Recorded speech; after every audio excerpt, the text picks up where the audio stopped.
Ne edirik Sadıq Usta? Grubu yaradır. Hal-hazırda kombini yuyuruq gördüğünüz kimi. Bu motorla kombi sistemi yuyulur. Ve gördüğünüz kimi dərmanla yuyulur kombi sistemi. Şimdi arkasında göstereceğim ki bak. Türkiye istehsalıdır. Yani kombi yuması nəzərdə tutulur.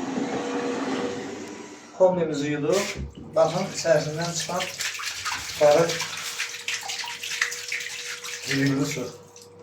Bakın kombinin içerisinden çıkan dara sudur. Gördüğünüz gibi.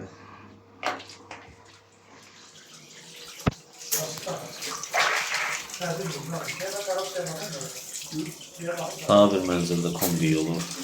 Kulağı açık koydum ama. Tertemiz düz su geldi. Kulak suyu. Kulak suyu geldi. Kulak suyu.